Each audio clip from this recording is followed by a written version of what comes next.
Mother, take my hand, lead me to the world I understand. Mother, take me home, help me find the strength to carry on. Everything in life we have is changing. You are all I need to keep me still.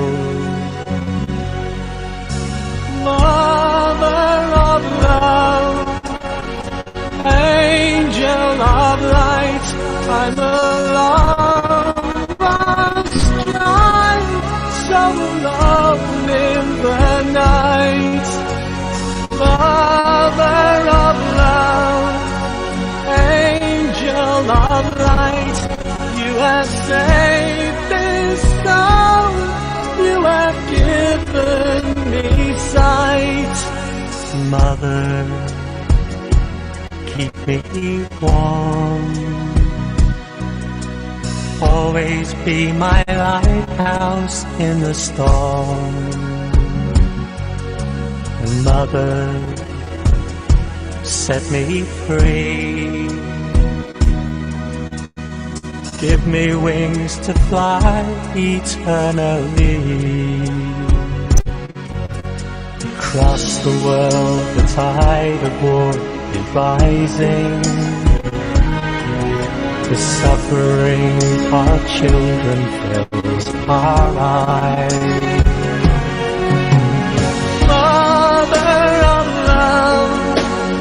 Angel of light, I'm a long lost child, so alone in the night.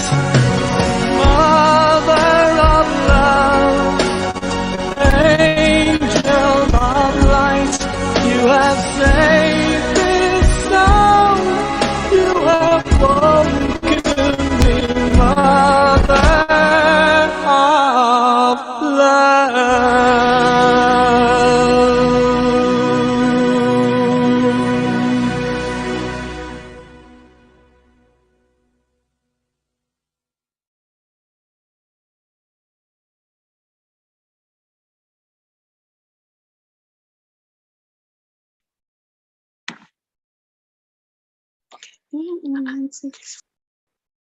A very good evening to one and all of you, and really a warm welcome to this very special program.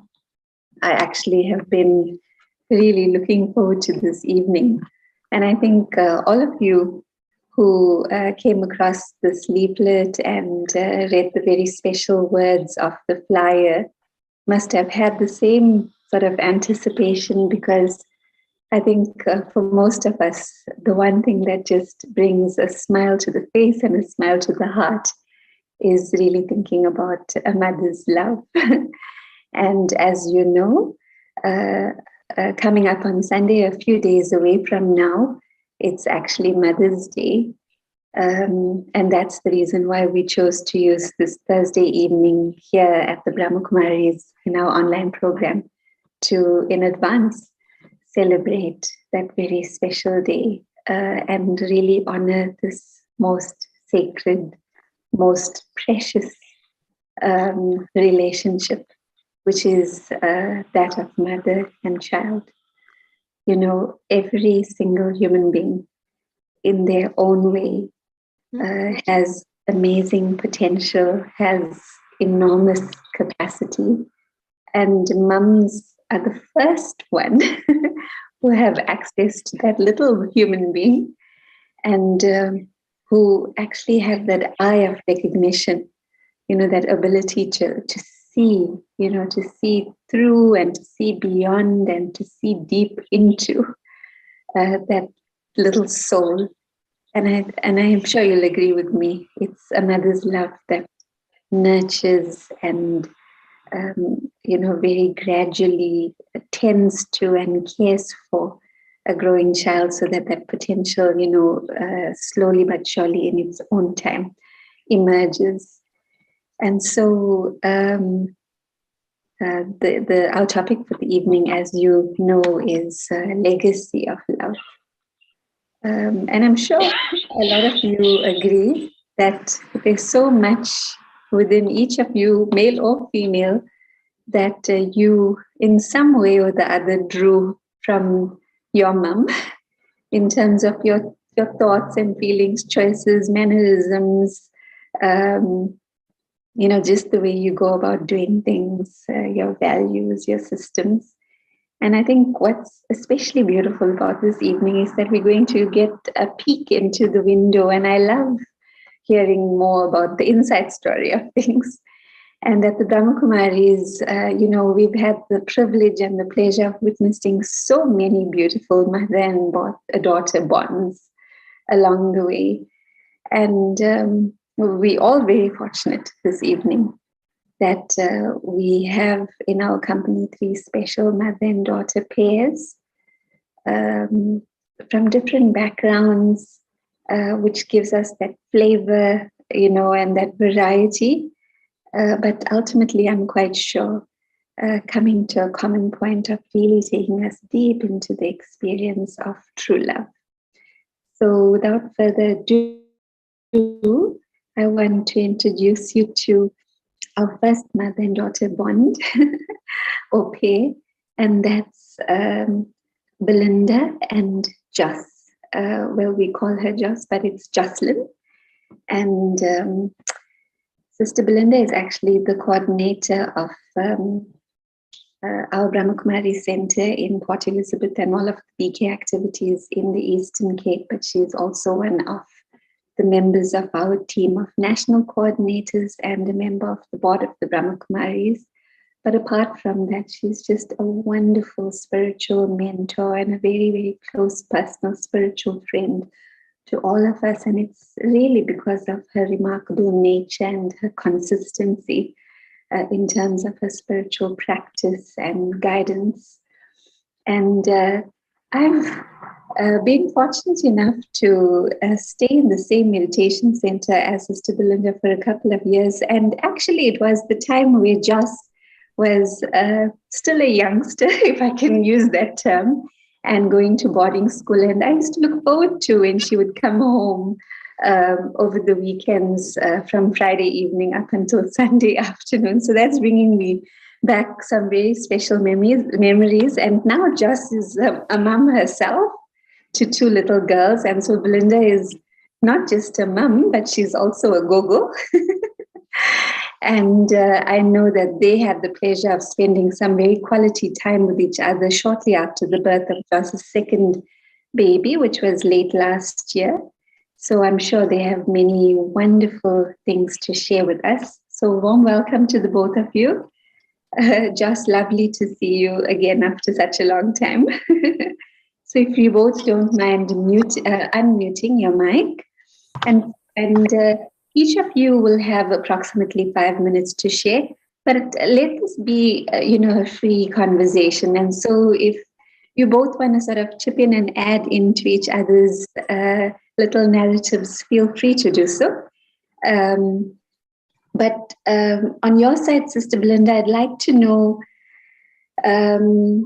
what for you has been the aspect that was striking in terms of you just observing your young daughter grow into this, remarkable young woman and into a mum. And what have you drawn from Joss's example that has made an impact, on you personally as a mother? Because I think it's a two-way process.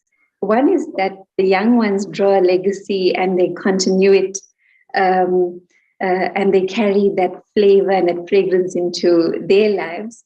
But also they make an impact, I'm quite sure, on on their parents as well, because learning and growing is obviously, an ongoing lifelong process. And in the same token, Joss, I'd like for you to share what for you is the main highlight or one of the few striking features or qualities, things that you've drawn from your mum that you feel has shaped you as a human being and that you would love to actually carry forward into your future years to come and even pass on to your two little girls. So please go ahead. Shall I go first? Oh, but thank you so much, Devin, for that lovely introduction. And it's this is very special. I don't know if you're feeling that as well, Joss. Yes, I'm so excited. This time that, we've had this opportunity, isn't it? Yeah, it's the first time. So, and I was feeling a little bit nervous, I have to say, but actually seeing your faces, I'm fine now. It's as if we're sitting next to each other. You better tell everyone where you are. I'm probably just about as far north as you can get in Scotland. So a very far distance from sunny South Africa. Well, I presume sunny South Africa. Yeah, not so sunny Scotland, but it's so this is very special to be able to be a part of this. So, shall I go first? I'm happy either way. Yeah, you go first. Yeah. So when I was reflecting about this, there were so many memories that just came flooding back, and maybe one of the earliest memories was when I started to see the very natural courage that you had in the face sometimes of very challenging situations, but right, from as far back as I can remember, I was so inspired by your courage, and maybe that's really the quality that stuck out for me. And I remember saying to you that your life will change because of the courage. And in those early days, we did see that with time, some of the very challenging situations that you went through did change. And that has always been a great inspiration. But another thing that I was remembering from your boarding school days was, especially the early ones, I would receive these letters from the school telling me about your misbehavior. And, the beautiful thing about it was that I always knew about it because you would tell me everything. And I think what I really appreciated from that was that our relationship was such that there didn't seem to be any fear on your side to just tell me everything. And so when these letters would arrive, they weren't a surprise. And I think that was so important for me, that my daughters shouldn't be afraid of me, that they should always feel that they could be completely honest. And your honesty was so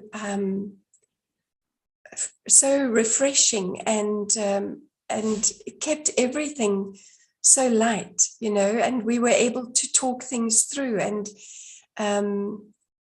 you know, if some guidance was needed, then I was able to give it. And you know, so many memories to choose from. But I remember that I wouldn't allow you to go to the weekend music festivals, and this was always a bone of contention for you. But why, if everybody else could go? But I remember when you turned 16 and I said to you, okay, now you can go. And you came back from your first music festival and you said to me, thank you so much. When I was younger, I wouldn't have been able to use my discrimination about what is right and what is wrong. And so, you know, that just made sort of some of the challenging things about growing up just so much easier, because you really were able to recognize, you know, the sort of reasoning behind things. And but coming to the more sort of recent times, and spending this lovely period with you recently, and just watching you with your two girls, my granddaughters, and just seeing the amount of love that just pours so naturally from you, and how you're able to create such a safe environment for them to really grow into their own selves. And I think, you know, what I saw as you grew up, it was love that you always responded to, not to discipline. It was love. And I saw how you use that love now with your own girls. It's because I was shown how to. I feel that that's something that definitely filters from my experience with you, because I feel that, you know, you have to learn how to respond with love, because a lot of the time that isn't the first reaction that you know, the reaction that sort of comes naturally to us. And but actually it is the most natural reaction. And so because I witnessed that as a child, I was able to then filter that through into my own children as well.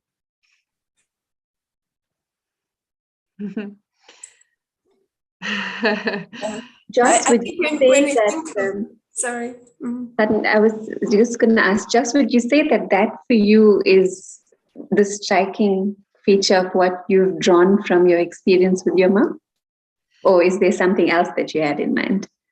Do you know, it's funny because that wasn't the initial thought. I mean, now when I think about it, it's definitely a part of it. But there were some more specific things that I feel I have wanted to continue into my own life. And there's so many to choose from, so it's quite difficult to make it to put it into 5 minutes. But I really feel that your ability to trust completely in what life is putting in front of you, being able to always trust what is happening and know that that is exactly what is supposed to happen. It's been a very liberating experience for me to see that, to know that you don't necessarily have to fight for everything in your life. You don't necessarily have to fight against the things that are happening to you, but accepting that real true acceptance of knowing that actually that is exactly what is supposed to be happening at that time. And one of the things that I really am trying to teach my own children, your grandchildren, is that they are worthy of everything good that comes to them.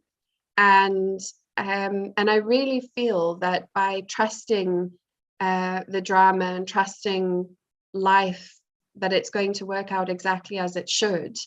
I really feel that, that is something that comes with self-worth, and knowing that you're deserving of everything good that comes to you.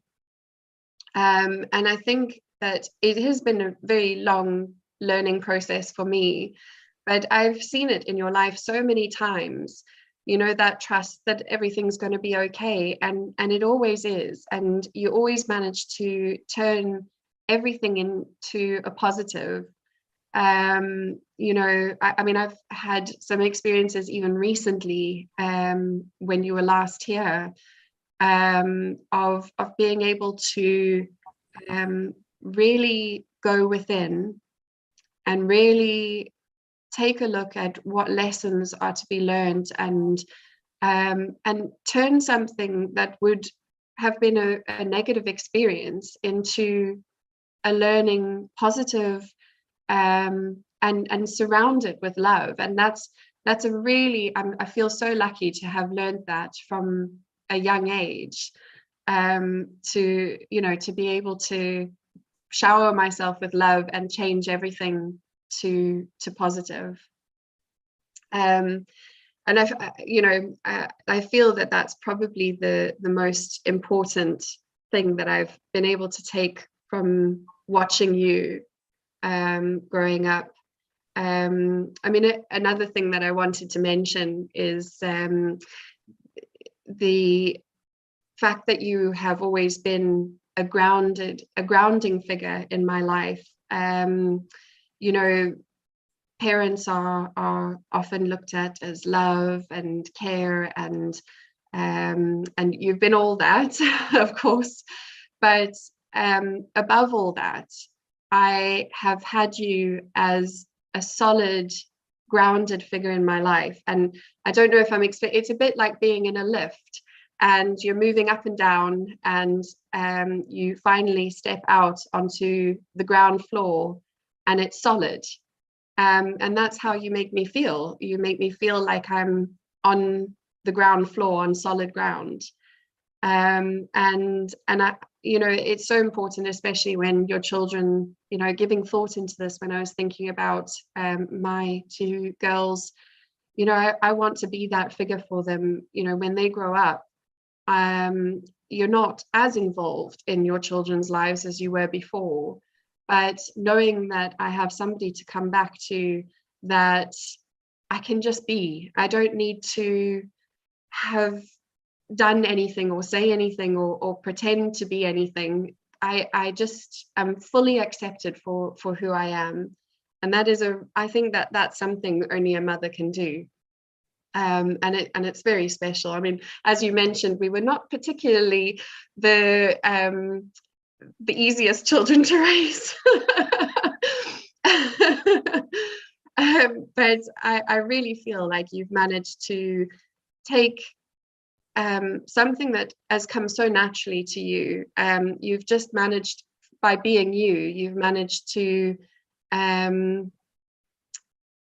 take something that could have been potentially difficult and you know, bring out the best in us. Thank you. Thank you to the both of you. This has been just riveting. It's just incredible. And for me, what I feel is so moving is that this is real life talk. You know, none of it is actually made up just to sound appealing for public information. And you know, where there's always a saying, even in the teachings of the Brahma Kumaris, that when a soul hears the truth, then it starts to dance. And you know, that's how I feel now, because this is like a living, walking, talking example of true love, you know, and you know, in all its glory, in its natural expression, and it's just so heartwarming to actually witness. So I wish actually we had more time to hear from you, but we've got 2 other pairs of mums and daughters. But anyway, I must say thanks from the heart, and we'll call you back in shortly, because I'm sure the audience might want to have a few questions in about 20 minutes time or so. Thank you very much. Okay, so moving on, I'd like to introduce you to our next pair, and this is Sister Fatima from Cape Town and her daughter Tembi. And it's so interesting because I've known Sister Fatima for a very long time, but I actually had the pleasure of meeting Tembi just a month ago. I'm happy, you know, that at least I'm not introducing all of you to somebody that I don't know myself. And so, hello and warm welcome. And as our audience can see, the chuckles are already flowing. And I can assure you that from my meeting, when I saw Sister Fatima and Tembi together, that really was my initial impression, that they have the capacity of these gentle giants because of their presence and their spirit. They fill the room with high energy, you know. You can't sort of be slow and mellow in their presence, not at all. That's been my experience, you know. They generate an atmosphere of such vibrancy. They're really a dream team, you know, from what I've observed, and they're even working together for most of the day. So that's absolutely incredible. But I must say, I don't know much, like I did with Belinda and Joss. I don't know much about the early days and about when you were growing up, Tembi, and what your experiences, Fatima, was, you know, being a mum. And so I'm opening it up to you now, and the both of you have 5 minutes each to also really, really enlighten us and fill us with more of that joy. We want that. We want to bubble over. And just to refresh your memory, it's for both of you to just share, you know, what are you drawing from each other, or what have you drawn from each other that in a sense has left that indelible impression that has inspired you to adopt that particular aspect in your own life in terms of moving forward and in continuing this legacy of love. So over to you. Thank you. Thank you, Dimitri. Good evening and Shanti. Oh my God. Oh no, I don't even know where to start. I think let me go first.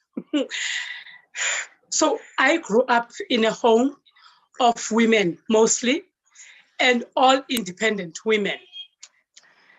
We were 5 grandchildren. My older brother passed away, and my one cousin brother passed away, but it was 3 girls and 2 boys. So you can imagine growing up in this house, and this mom was a playwright. In fact, when I grew up, I think I was one of those cool kids in a way. I had this mom who traveled overseas, and I had this mom. I'm from a home where we always spoke in English, and so in a sense, I was this kid who was unique in her own way, you know.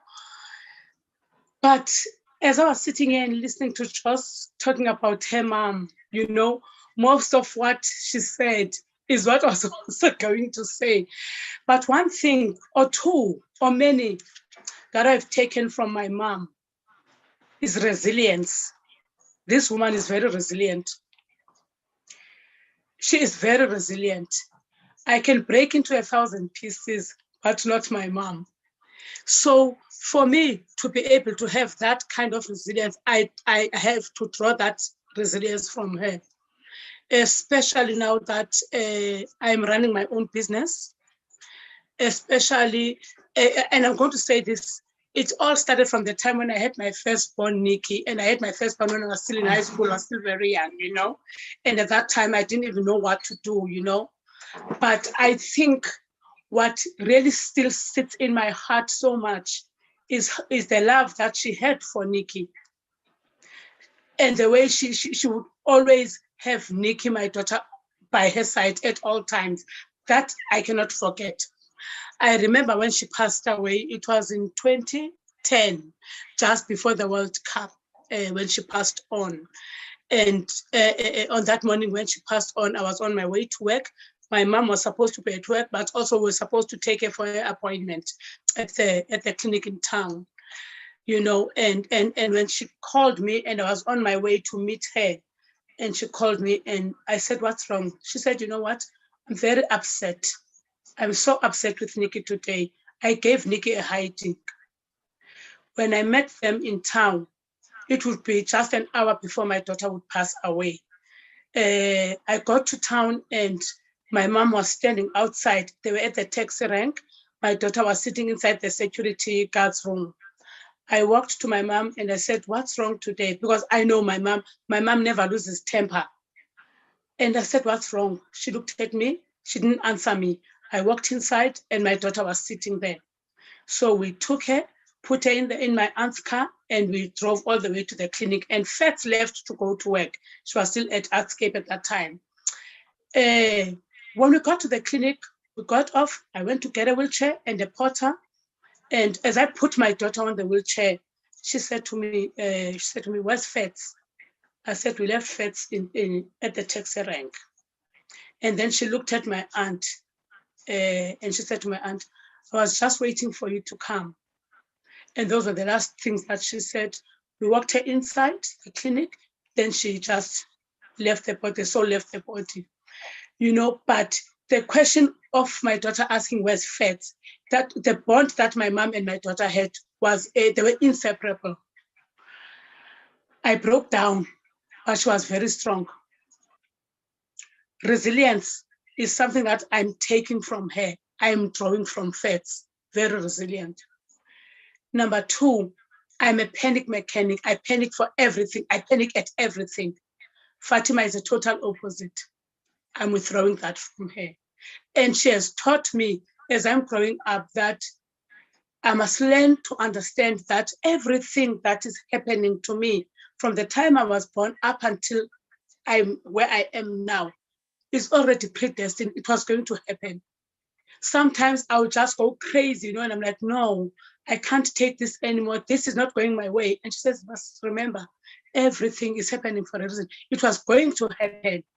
This is the stage. This is the drama. The drama is taking place now." I can say a lot about my mother, but two things that I love about her: she never gives up. That's what I'm learning from her. She does not give up. She has got so much love, you know. And I think 2 weeks ago, my daughter, Shivali, was complaining that since I had the shop, I don't have time for family. I used to come back, I used to cook, I used to do all these things, you know. And sometimes I will sit in that office and my mom always says, "You know, we never have time. We don't stay together anymore." But in my mind, I always say, "But we always see each other at the store." But I'm understanding that she wants to have that time that we used to have together when I was still working, when I didn't have the business. And that time now is gone. And that time is gone. But she still wants us to have that time because that's what has brought us, kept us intact all this time. The other thing that I've learned from Fatima is detaching. I call it walking away. I call it walking away. I have a niece who's 22 years old. She is the same age as Shivali, my daughter. The other day, one of my staff members made me cross I was so cross, And I woke up the following morning after having scolded this staff member. I woke up the following morning and my niece walked into my bedroom and she said to me, "How are you?" I said, "No, I'm fine." She said, "Are you okay?" I said, "No, I'm cool. I'm okay. I just want to get ready to go to work to the store." And she said to me, "You know what? I know you. I'm asking you before you fire so and so. I can see that you've already walked away from her." So I was like, "Oh no." I said, is it that obvious?" She says, "Yes." So I said, "No, it's not called walking away. It's detaching." She says, "No, you don't detach, you detach, you just walk away." So, Fats taught me how to detach, but not to walk away. Because I believe if you walk away because maybe you are angry, and you don't want to be in contact with this particular person. But detaching is something else. So I could say a lot of things about my mom. Can I say something? I think it's her turn to say something about me. Thembi, I must say, before Fatima, before you continue, Thembi, the things you've shared, I don't know, it was just absolutely riveting. And the qualities that you've highlighted, resilience, detachment, for me, it's like components of building power. I don't know if you'll agree. That's the fragrance that I'm catching from, it's all the different aspects of power. And I must just say that I marvel at what I've just heard. And I also want to say, I know it's been 12 years now, but hearing the story that you shared about losing your daughter, to the both of you, actually, I want to share that I'm very, very sorry, even though it's 12 years down the line. But to hear the story in the way you've expressed it, I can imagine, how heart-sore it was and might still be. I mean, to lose a child is not anything that anyone would ever want to go through. So from my heart, I'm really sorry about that. No, but Fatima, over to you. Thank you. We come from a family of women because my dad passed away in 1955 and left my mom alone with a bunch of kids. And growing up in that environment, I learned from my mother what it means to be strong. I don't think in all the years that I was growing up after my dad died that I'd ever gone to bed with a hungry stomach. And my mom was always there, whether she was selling vegetables on the side of the street, but I was in a family that was filled with love. I never lacked anything. And of course, as a result of that, my sisters before me are also very, very strong women, very supportive. And what was nice about me having children while my mother was still alive was also that in her house, there was always one mother. So she would be my mother, but she wouldn't be Thembi's grandmother. She would be Thembi's mother and all my other kids' mother. In other words, if they need school uniform, my mother used to come and take over and do that. Anything that my kids needed, my mother never turned around and said to me, "Your kids," never. No, she always stepped in and took over. And so it's something that I learned at a very early age, watching my mother bringing up not only us, but also my brother's children who were left at our doorstep after my dad died. And I remember very clearly, Thembi was a very outspoken child. Oh my God, she was not afraid. If my mom did something that she did not like, Thembi would tell my mom in her face. And she'd sit there and say, "Yo, this girl is brave." But that was Thembi. And she was like that right through from when she was a young kid She was always very open, and she spoke about something that she doesn't like, and that was it. She won't hold it in. Once she said it, it's done. That was Thembi. In 1976, when the student uprising was happening, she was in primary school, and she would be the person who would tell all the other kids that, listen, if you don't go to school just because the other kids are in high school are protesting, you're not supposed to do that. We are nothing, we are kids. We're in primary school. The comrades said we must go to school. So you go to, that was Thembi.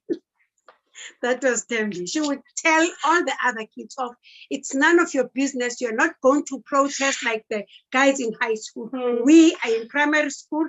This thing has got nothing to do with us. We go to school. So Thembi was like that when she was growing up. Very open. But what I also loved a lot about Thembi was that Thembi was very focused, especially with school. Very, very focused. And so the fact that my mother was present and brought my kids up at that time, I was able to be relieved of the pressure of being a mom. But when my mother left the board in 94, I remember very, very clearly, for the first time, Thembi called me mom. In all those years, she just called me by my name.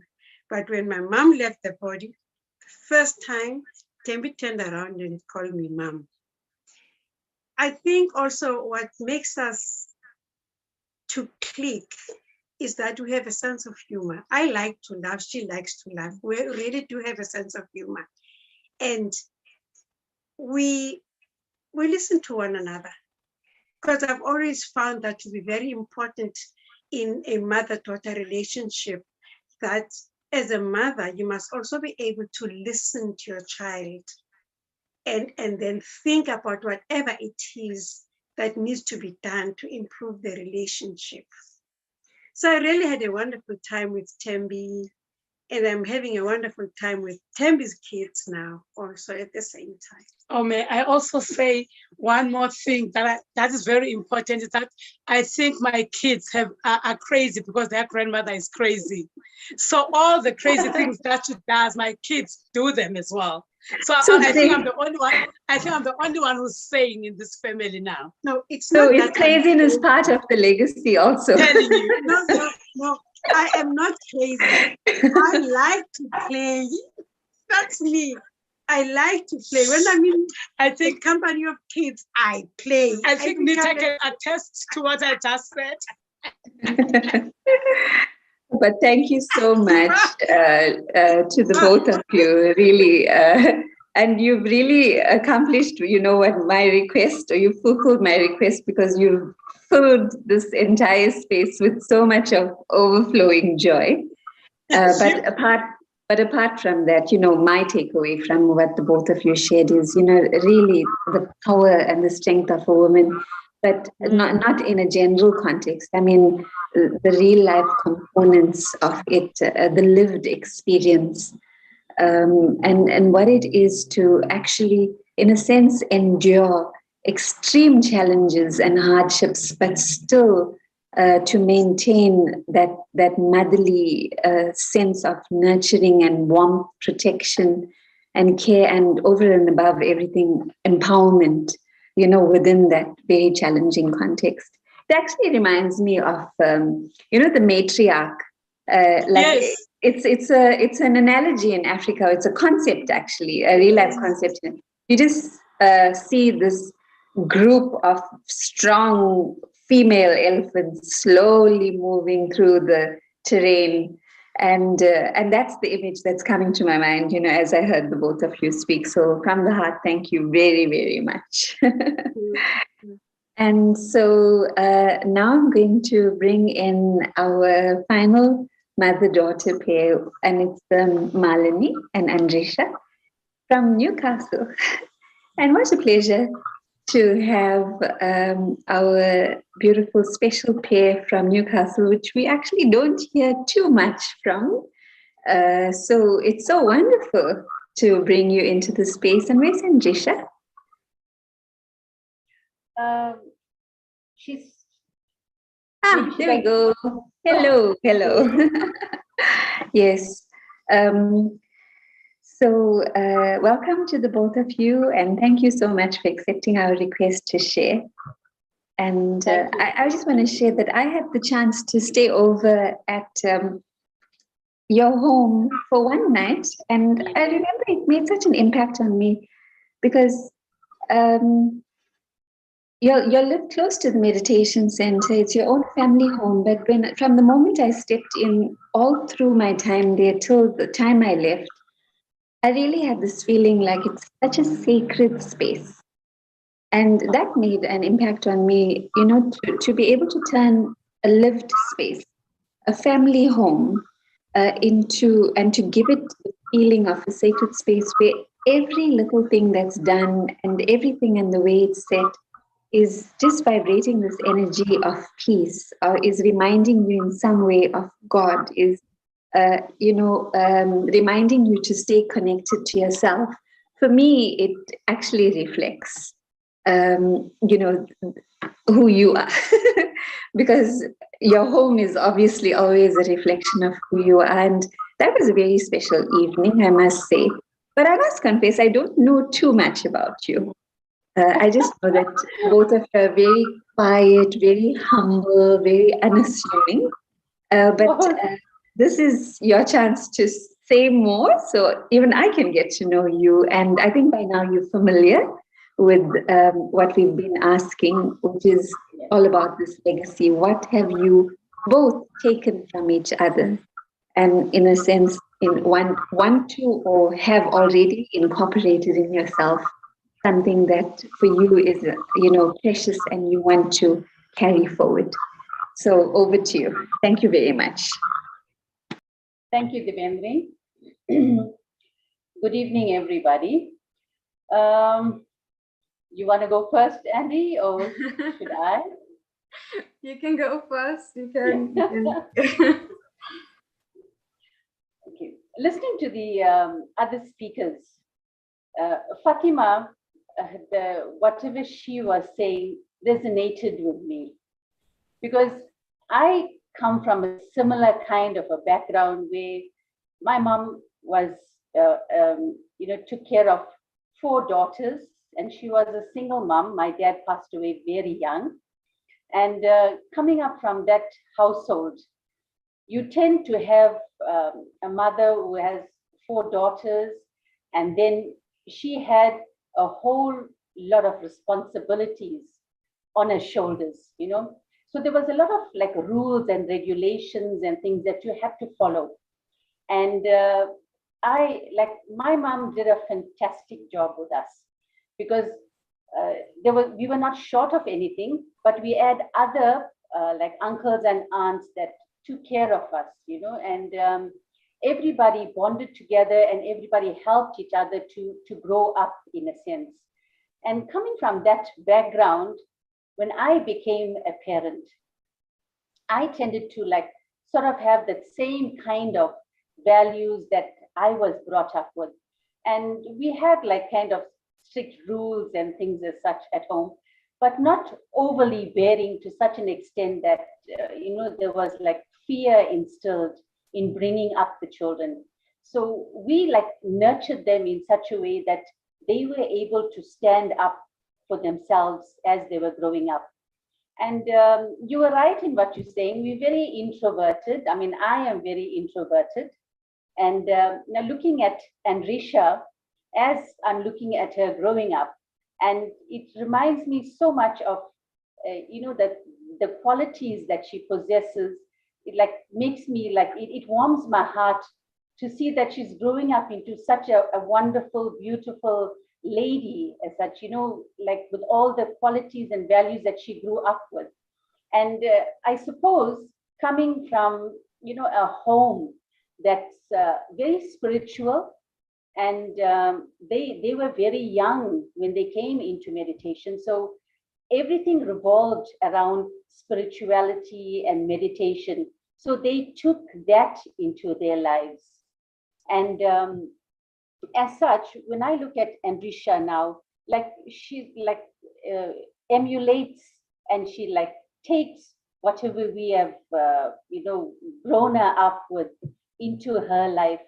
And she's a feisty one at times. She's argumentative as well, but in a good way, because she likes to be her own person. And that is what I love, because she doesn't follow any rules and regulations per se, but she's very independent.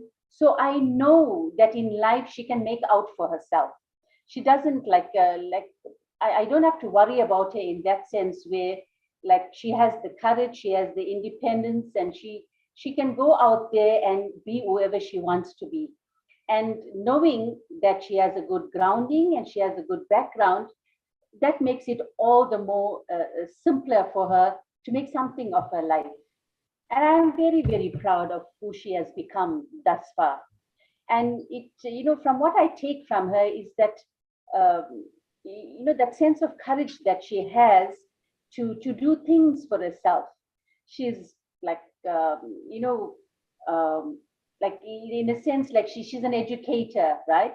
So being an educator, she's taken what I have taught her and she has made it her own. And I have learned a lot of things that she has put into her life that I can use for myself as well. Like being courageous, and she's very adventurous as well. And being all that, she won't want anybody to take advantage of her. You see, so all those qualities that I find she's good at, and she can, really stand up for herself. So that is what I look at her and I see this beautiful girl that's going to make a mark in her life, So I don't know, that's where I see myself, in her as well. Like she brings that out in me. So thank you. I don't know. Thank you. It makes me very happy to hear when I hear a mum encouraging her young daughter to be assertive, because I agree with you.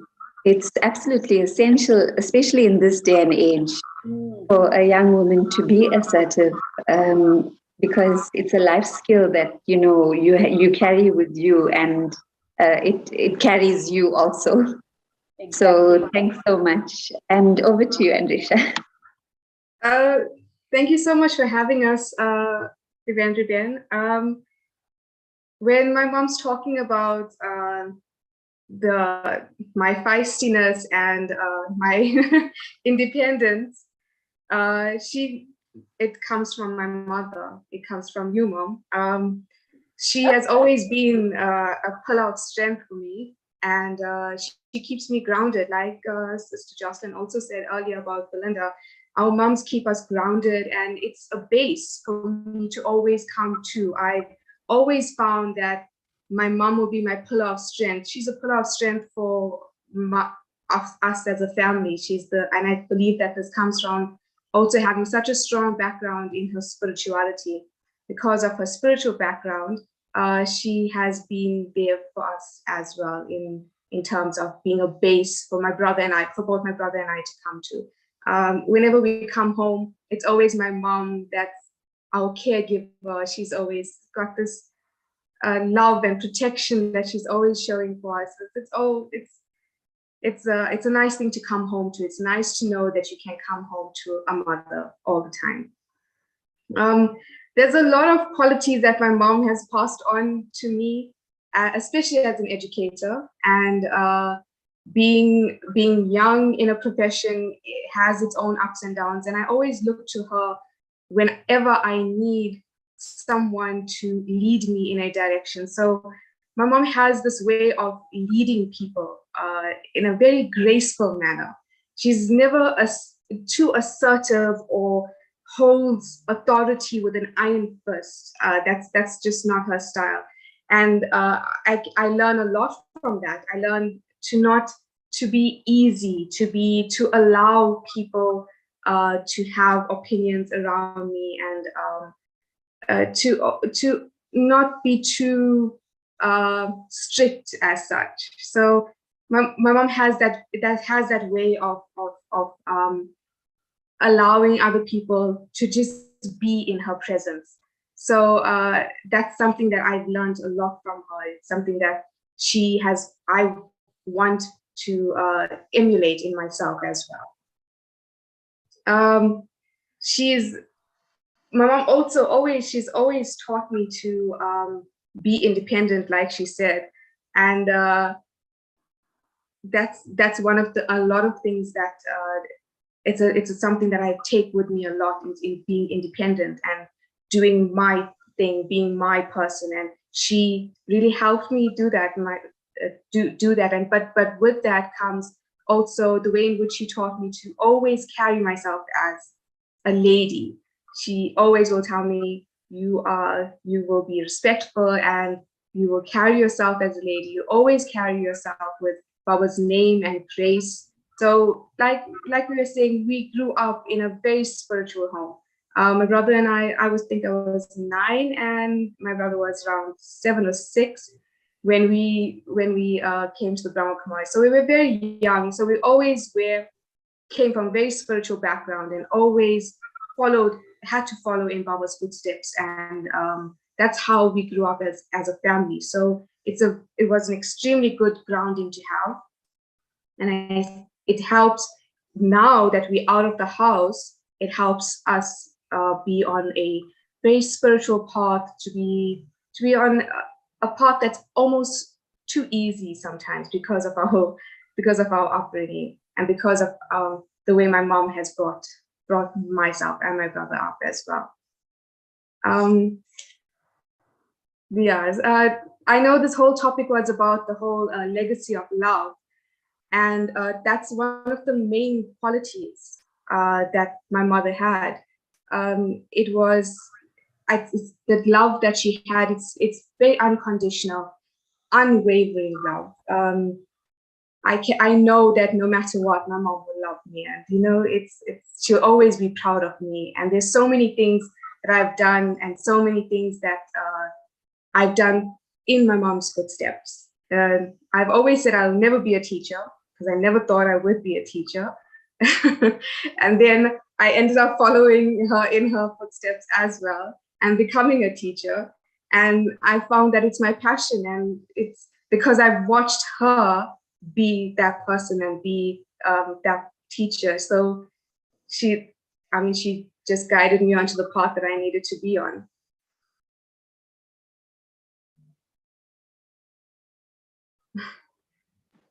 Thank you very, very much, Malini and Risha.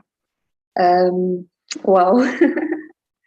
It's so nice to actually hear these things from you. Now I feel like I really know you, on a different level, on a deeper level, and it feels really good, I must say. And I just want to sort of share with you in one term what I drew from both of what you've shared. It's this aspect of feminine leadership, and it's something, that's one of the main things that, in a sense, drew me to the Brahma Kumaris, because, even our audience and definitely the both of you would know that we come from a legacy of very, very beautiful, precious and powerful dadis. And they, in a sense, groomed and guided us with their example of absolutely feminine leadership. So expressing that power and having that enormous capacity to guide and to influence and to inspire without, as you said, the iron hand and Risha. So the absolute opposite of it, that nurturing spirit and that forgiveness and that kindness, but filled with something more, so that it actually is a leadership quality. And it's wonderful, how the both of you describe this feminine leadership in practice and how it's made an impact, continuing to make an impact. So thank you especially for that. I actually mentioned to the audience that we'll have a bit of time at the end if any of you have questions or comments, but we already gone to a minute just before 8. So I'm not absolutely sure if there are any questions or comments from our audience, but maybe we can quickly spend maybe 2 or 3 minutes doing that. If there's anything that you want to ask any of our panelists or any comments that you want to make, you can either feel free to type it out on the chat box, or you could even maybe unmute and share.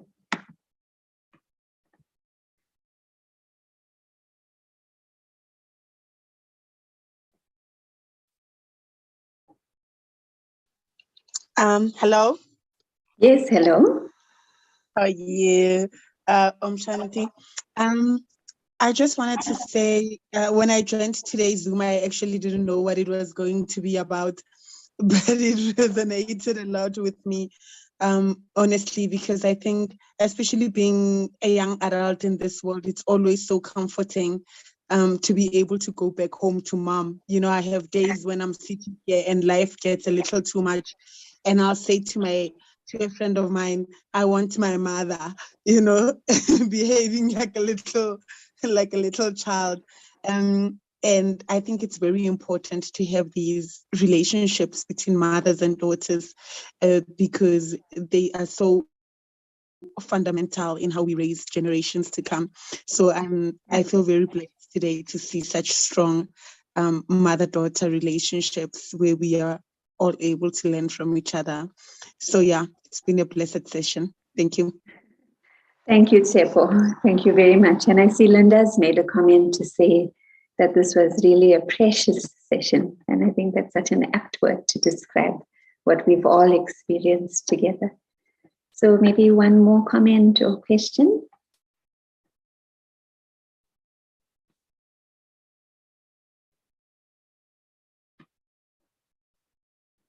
If there's no more input coming through from our audience, it means that everybody is totally satisfied.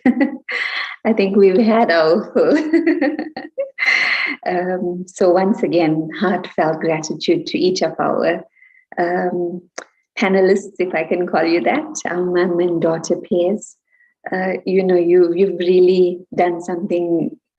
I can't think of the word to describe what you've done this evening. It's a rare opportunity, and we had the pleasure of actually being part of it. So I'm very grateful. And on behalf of the audience, I want to share the gratitude that we're all feeling.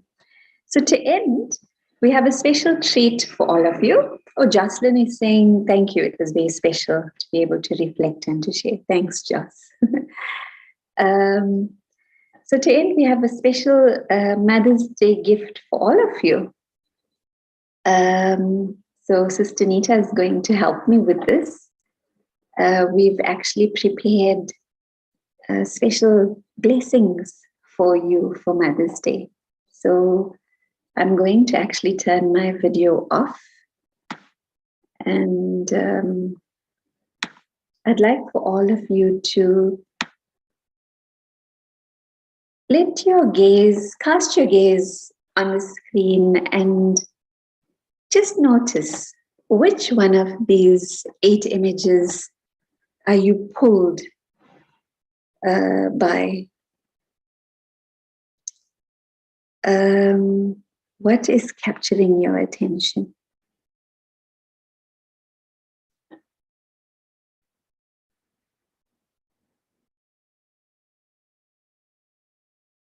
And now that you've selected your image, we're going to reveal to you what the special blessing for each image is. And I would like for you to take this as your personal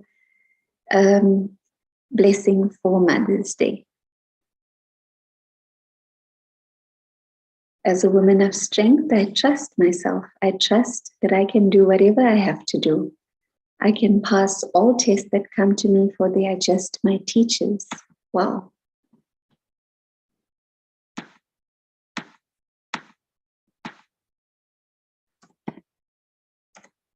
As a woman of strength, I see myself with both love and regard. I respect my truth and my qualities. I give myself the time I need to reach my full potential. Patience is included in there. Wonderful.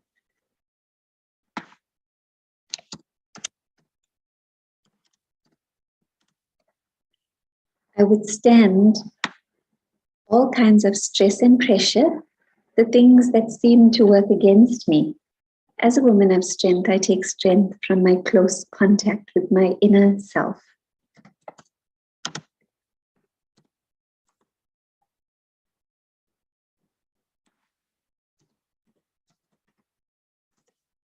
I let go of all my limitations, dispossess myself of all the weight associated with things, people, public opinions, and fears.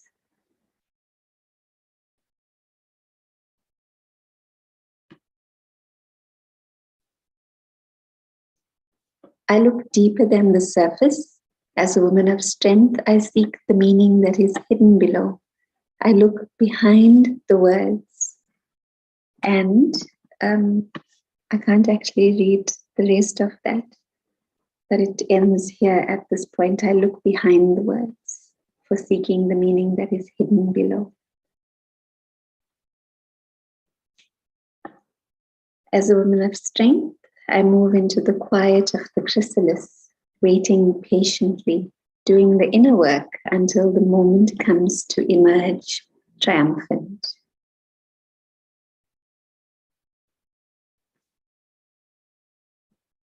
As a woman of strength, I'm neutral in the face of opposing forces. From the center, I see clearly, consider calmly, and act decisively. I make sure my vision is not limited to be what seems to be in front of me. As a woman of strength, my eyes are always open for the long-term consequences of actions.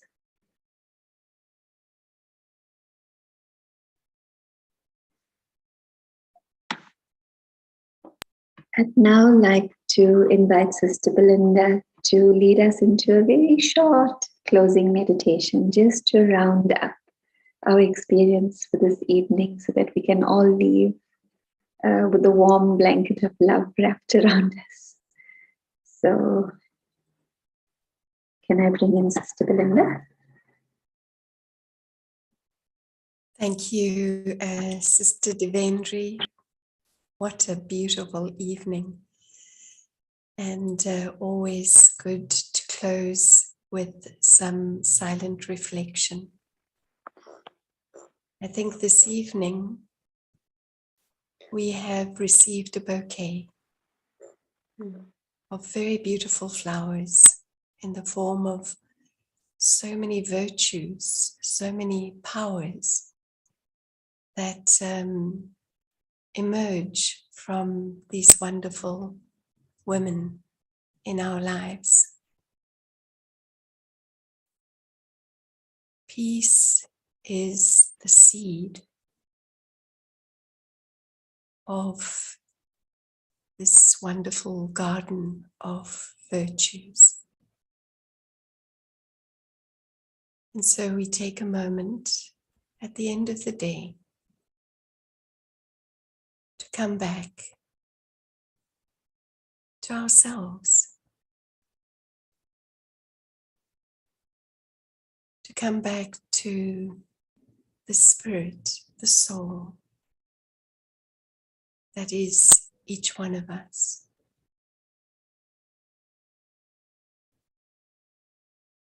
We feel the inner stillness and we sense the strength that grows from this inner focus, this peace. And hand in hand with that strength is the beautiful energy of love.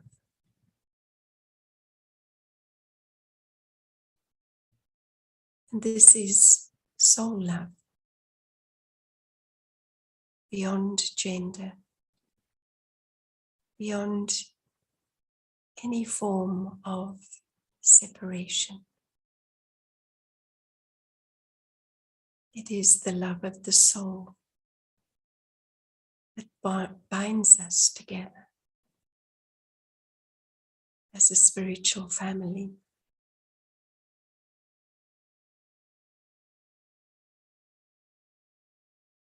The essence of mothering, the gift of God to all souls, unconditional love. Allows the heart to open and for the love to flow.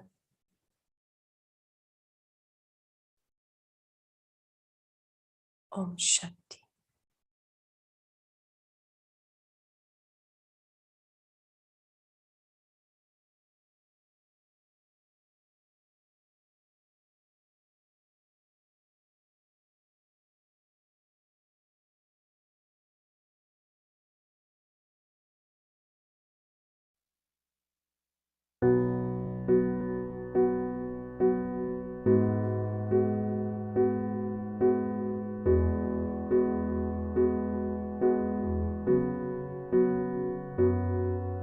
She gave me life, showed me what was right, taught me not to fight the battles that weren't worth the fight. Right from the start, she held me close, and as time went on, she was strong enough to let me go. There's nothing you can do that will change her love for you. When the world comes crashing down, her love will pull you through. There's nothing you can say that will take her love away. Through the heartache and the pain, it was her love that still remained. Her love is gonna shine through everything. There's nothing in the world like a mother's love.